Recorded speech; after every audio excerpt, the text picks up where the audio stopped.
பத்திரிகை மற்றும் தொலைக்காட்சி நண்பர்களே, உங்கள் அத்தனை பேர்களுக்கும் என்னுடைய நன்றியும் வணக்கத்தையும் இந்த நல்ல நேரத்திலே தெரிவித்துக் கொள்ள கடமைப்பட்டிருக்கின்றேன். கடந்த 3 ஆண்டுகளாக நடைபெற்றுக் கொண்டிருக்கின்ற மக்கள் விரோத ஆட்சி,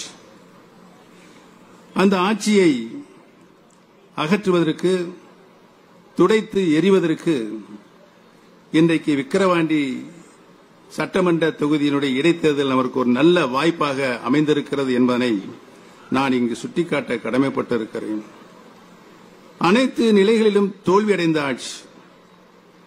அவர்கள் இந்த தேர்தல் 2000 சட்டமன்ற தேர்தலை எதிர்நோக்கி இருக்கின்ற நேரத்தில் திராவிட முன்னேற்ற கழகம் தந்த வாக்குறுதிகள், அதற்கு பின்னாலே அவர்கள் நடந்து கொண்ட ஜனநாயக விரோத போக்கு, இன்றைக்கு நடைபெற்றுக் கொண்டிருக்கின்ற அந்த ஆட்சியினுடைய அவல ஆட்சி மக்கள் விரோத ஆட்சியாக, மக்கள் வெறுத்து ஒதுக்குகின்ற ஆட்சியாக இன்றைக்கு திராவிட முன்னேற்ற கழகம் அனைத்து நிலைகளிலும் மக்களுக்கு ஆற்ற வேண்டிய பணிகளில் தோல்வி அடைந்திருக்கிறது என்பதனை நாடு கண்டுகொண்டிருக்கிறது. காட்டாட்சி தர்பார் நடைபெற்றுக் கொண்டிருக்கிறது. தமிழகம் அமைதி பூங்கா மாநிலமாக இருந்த மாநிலத்தை இன்றைக்கு சட்டம் ஒழுங்கு சீர்கெட்டு எங்கு பார்த்தாலும் கொலை, கொள்ளை, கற்பழிப்பு, இவைகள்தான் இன்றைக்கு தமிழகம் முழுவதும் நிறைந்து காணப்படுகின்ற ஒரு அவல ஆட்சியை நாம் இன்றைக்கு கண்டுகொண்டிருக்கின்றோம். நடைபெற்றுக் கொண்டிருக்கின்ற ஆட்சி கள்ளச்சாராயம் ஆட்சி, நடைபெற்றுக் கொண்டிருக்கின்ற ஆட்சி போதைப் பொருளுடைய மைய மண்டலமாக இன்றைக்கு தமிழகம் விளங்கிக் கொண்டிருக்கின்ற ஆட்சி. இந்த ஆட்சியை இன்றைக்கு துடைத்து எறிவதற்குத்தான் இன்றைக்கு விக்கிரவாண்டியில் இன்றைக்கு கூடியிருக்கின்ற லட்ச மக்கள். எங்களுடைய தீர்ப்பு, நம்மிடம் இலை இல்லை என்றாலும் இரட்டை இலையுடன் கூடிய மாங்கனி நம்மிடம் இருக்கிறது என்ற நிலையில் நாம் இன்றைக்கு இந்த தேர்தலில் சந்தித்துக் கொண்டிருக்கிறோம். மாங்கனி ஐயா சமூக நீதி காவலர் அந்த மாங்கனி இன்றைக்கு வர இருக்கிற 2026 சட்டமன்ற தேர்தலில் அஸ்திவாரமாக பெரியோர்களே, தாய்மார்களே, நீங்கள் அளிக்கப் போகின்ற அந்த தீர்ப்பு, மக்கள் தீர்ப்பு, இந்த காட்டு தர்பார் ஆட்சியை துடைத்து எறிப்பதற்கு அஸ்திவாரமாக அமையும் என்ற நிலை உங்களால் ஏற்படுத்த வேண்டும் என்பதுதான் எங்களுடைய கோரிக்கையாக இன்றைக்கு இருக்கிறது. இன்றைக்கு திரண்டிருக்க நாங்கள் திண்டிவனத்திலிருந்து புறப்பட்டு 5 மணிக்கு புறப்பட்டு இங்கே வந்து சேரும்போது 7:30 மணி. வழி நெடுகில் கடுமையான கூட்டம். இங்கு வந்திருக்கின்ற கூட்டத்தில் அங்கு வந்து இங்கே குறித்து பாதி கூட்டம் கூட இங்கே இல்லை. எல்லாமே வழியில் நின்று கொண்டிருக்கின்றார்கள். அவ்வளவு மகத்தான ஆர்வம் இன்றைக்கு விக்கிரவாண்டி சட்டமன்ற தொகுதி கண்டுகொண்டிருக்கின்ற சொன்னால்,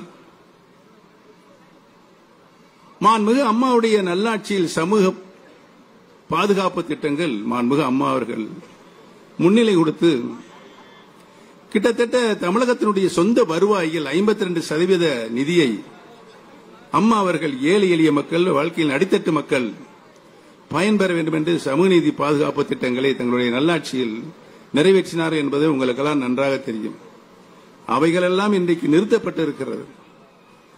நிறுத்தப்பட்டிருக்கின்ற அந்த திட்டம் மீண்டும் வருவதற்கு ஒரு அஸ்திவாரமாகத்தான் அந்த விக்கிரவாண்டி தேர்தல், இடைத்தேர்தல் நடைபெற்றுக் கொண்டிருக்கிறது என்பதையும், இம்மக்கள் இங்கு பணமா பாசமா என்ற கேள்விக்கு விடை கொடுக்கின்ற தேர்தலாக இந்த தேர்தல் ஒரு மாபெரும் வெற்றியை அண்ணன் சி அன்புமணி அவர்கள் இங்கு வெற்றி வேட்பாளராக, ஐயாவுடைய நல்லாசி பெற்ற வெற்றி வேட்பாளராக, அன்புமணி என்ற பெயர் உங்களுக்கு பரிச்சயமாக தமிழகம் மட்டுமல்ல இந்தியா முழுமைக்கும் நிறைந்திருக்கின்ற பெயர் என்பது நாம் அனைவரும் நன்றாகவே அறிவோம்.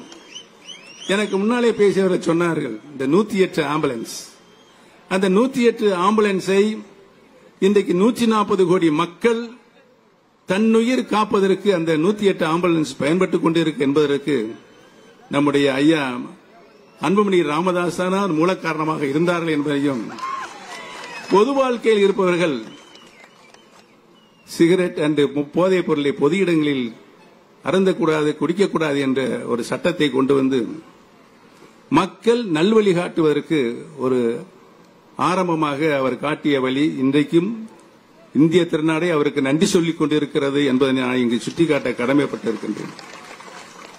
அந்த அன்பு தலைவர்கள் பாட்டாளி மக்கள் கட்சியின் சார்பாக இன்றைக்கு நம்முடைய தேசிய ஜனநாயக கூட்டணி சார்பாக வெற்றி வேட்பாளராக அண்ணன் திரு சி அன்புமணி அவர்களை வெற்றி வேட்பாளராக நிறுத்தியிருக்கின்றார்கள். அன்புமணி என்று பெயரை சொன்னால் அது ஒரு ராசியான பெயர் தான். ஆக அவர் உறுதியாக இந்த தேர்தலில் மாபெரும் வெற்றி அடைவார்கள் என்பதனை இங்கு கூடியிருக்கின்ற மக்கள் நீங்கள் காட்டுகின்ற மகிழ்ச்சியிலிருந்து தெரிகிறது. பணம் கொடுத்து எப்படியாவது இந்த தேர்தலை விலைக்கு வாங்கிவிடலாம் என்று 15-20 அமைச்சர்கள் இங்கு முகாமிட்டிருக்கிறார்கள். கோடிக்கணக்கான பணத்தை கொண்டு வந்து இங்கு வந்து கொட்டி குவித்துக் கொண்டு எப்படியாவது வெற்றி பெற வேண்டும், ஆளுகின்ற பொறுப்பில் நாம் இருக்கின்றோம், இந்த தேர்தலில் தோல்வியடைந்தால் உறுதியாக மக்கள் நம்மளை ஓட ஓட அடுத்து வருகின்ற எந்த தேர்தலாக இருந்தாலும் விரட்டி அடிப்பார் என்ற சூழ்நிலை உருவாகும் என்று பய உணர்ச்சி இன்றைக்கு அவர்களுக்கு ஏற்பட்டிருக்கிறது. இருக்கின்ற சூழ்நிலையை நாம் நமக்கு சாதகமாக எடுத்துக் கொள்ள வேண்டும். சென்ற வருடம் மரக்காணத்தில் 23 பேர் கள்ளச்சாராயம் விஷச்சாராயம் அருந்தி இறந்திருக்கிறார்கள். சமீபத்தில் நம்முடைய கள்ளக்குறிச்சி மாவட்டத்தில் 65 பேர் விஷச்சாராயம் அருந்தி இறந்திருக்கிறார்கள். அதை பற்றியெல்லாம் அவங்களுக்கு கவலை இல்லை. நாட்டை சுரண்டி எப்படியாவது தான் ஆள வேண்டும், இல்லை என்றால் தன் மகன் ஆள வேண்டும், அதற்கு பின்னால் நம்முடைய பேரன் பேத்திகள் தான் ஆள வேண்டும் என்று இந்த நாட்டை சுரண்டிக் கொண்டிருக்கின்ற தீய சக்திகளை அழிக்க வேண்டும், விரட்ட வேண்டும் என்ற ஒரே நோக்கத்தில் வீரபாண்டி பெருமக்களே, நீங்கள் அனைவரும் நம்முடைய வெற்றி சின்னமாம் மாம்பழ சின்னத்தில் உங்களுடைய பொன்னான வாக்குகளை முத்திரையிட்டு அண்ணன் சி அன்புமணி அவர்களை மாபெரும் வெற்றியை மகத்தான வெற்றி தருமாறு உங்களுடைய பாதம் தொட்டு வேண்டி வணங்கி விடைபெறுவோம். நன்றி, வணக்கம்.